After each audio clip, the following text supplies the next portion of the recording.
अनिरोधम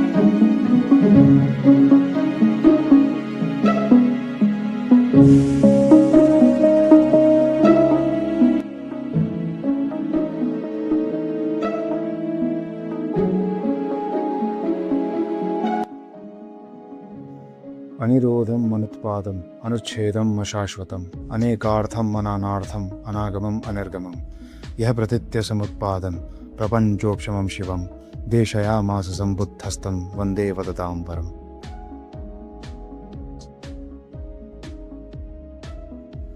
यह वाक्य आचार्य नागार्जुन ने अपनी मूल मध्यम कारिका में लिखा था।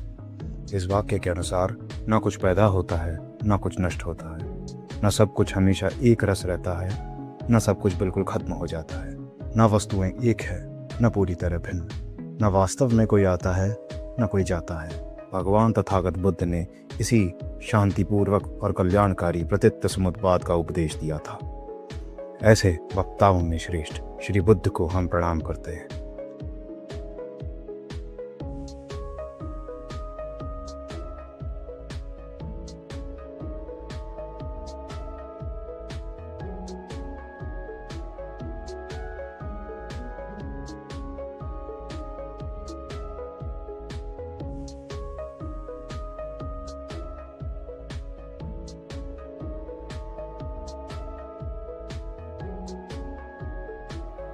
प्रतीत्य समुत्पाद या डिपेंडेंट ओरिजिनेशन, यही प्रतीत्य समुत्पाद आचार्य नागार्जुन की माध्यमिक शास्त्र का मुख्य बिंदु या सेंट्रल थीसिस है।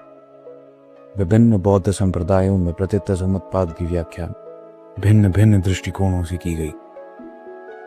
प्रतीत्य समुत्पाद का अर्थ हीनयान परंपरा के अनुसार यह उस कार्य कारण श्रृंखला या कॉजल लॉ को सूचित करता है जिसके अनुसार क्षणभंगुर और क्षणिक वस्तुएं उत्पन्न होती है।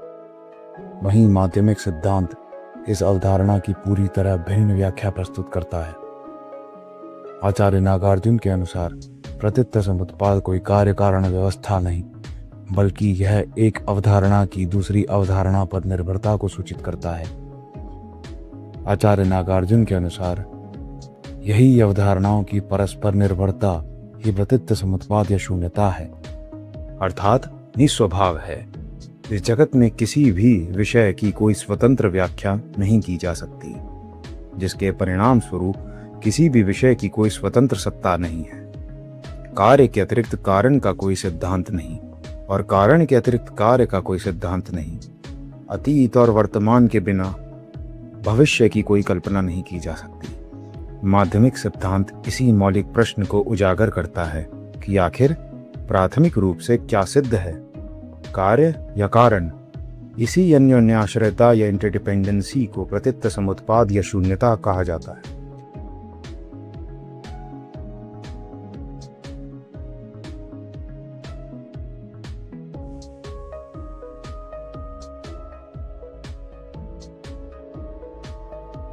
आचार्य नागार्जुन अपने माध्यमिक शास्त्र में यह स्पष्ट करते हैं, यह प्रतीत्य समुत्पादः शून्यतां तां प्रचक्ष्महे स प्रज्ञाप्ति उपादाय प्रतिपत्सैव मध्यमः। अर्थात जो कुछ भी परस्पर कारणों और परिस्थितियों पर निर्भर रहकर उत्पन्न होता है वह स्वभाव शून्य है। यह केवल सापेक्ष नाम निर्देश है और इसी की समझ मध्यम मार्ग है। आचार्य नागार्जुन के अनुसार इस जगत में किसी विषय को लेकर केवल 4 संभावनाएं रखी जा सकती है और इन 4 संभावनाओं को ही चतुष्कोटि कहा जाता है।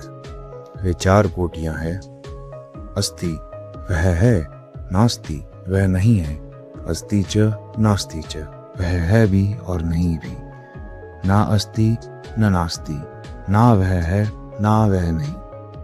इन 4 कोटियों के अतिरिक्त 5वीं कोई संभावना नहीं है और अंततः इन सभी कोटियों का निषेध ही शून्यता की स्थापना है। किंतु यह स्मरण रखना आवश्यक है कि शून्यता स्वयं कोई परम तत्व नहीं, शून्यता भी परमार्थतः शून्य ही है। जिस प्रकार स्वप्न में देखी जाने वाली पिशाच रूपी काया अंततः हमें स्वप्न से मुक्त करा देती है, जबकि वह पिशाच स्वयं स्वप्न का ही एक अंश था, ठीक उसी प्रकार यह शून्यता जो स्वयं स्वभाव शून्य है, उसी पिशाच के समान हमें अविद्या रूपी जगत प्रपंच से मुक्त करा देती है। यह जगत प्रपंच भ्रांति मात्र है।